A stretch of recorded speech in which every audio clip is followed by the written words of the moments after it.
भाग्य में लिखा कैसे मिट सकता है, दुर्भाग्य को सौभाग्य में कैसे मिटाएं। दोस्तों, सबसे पहले 5 तरीका मैं बता रहा हूँ जिसे दुर्भाग्य सौभाग्य में बदल सकता है।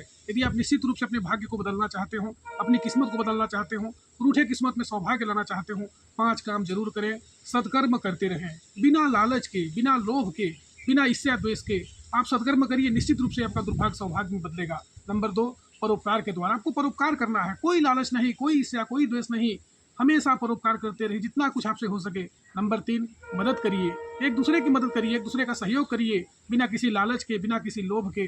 नंबर 4, ईश्वर पर भरोसा करिए, ईश्वर का भजन करिए, निश्चित रूप से परमात्मा आपके दुर्भाग्य को सौभाग्य में बदलेंगे। सत्संग के द्वारा सत्संग करिए, जितना हो सके भगवान का भजन करिए, भगवान का सुमिरन करिए, भगवान का मनन करिए, घर में संध्या आरती करिए, निश्चित रूप से परमात्मा आपके भाग्य को सौभाग्य में बदलेंगे।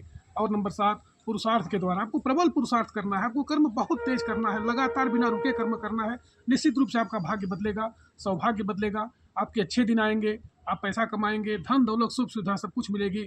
और सबसे अंत में क्या है जो बहुत ही इंपॉर्टेंट है, सबसे महत्वपूर्ण क्या है, वेरी वेरी इंपॉर्टेंट है, वह है हमेशा एक दूसरे का सहयोग करें, एक दूसरे की मदद करें, एक दूसरे को, लेकिन दान जरूर करें। जितनी भी आपकी कमाई हो उसका कुछ हिस्सा गरीबों को दान करें, बहन बेटियों को दान करें, रोगियों को दान करें, जरूर दान करते रहें। निश्चित रूप से आपकी कमाई बढ़ती ही चली जाएगी, बढ़ती ही चली जाएगी, और आपको पता ही नहीं चलेगा आप कितने आगे तक निकल जाएंगे। इसलिए हमेशा परिश्रम करें, मेहनत करें, कठोर परिश्रम करें, प्रबल पुरुषार्थ करें, एक दूसरे का सहयोग करें, सत्कर्म करते रहें, परोपकार करते रहें, मदद करते रहें, ईश्वर की भक्ति करें। निश्चित रूप से आपके भाग्य बदलेंगे और आपका जीवन बहुत ऊपर चल जाएगा। धन्यवाद।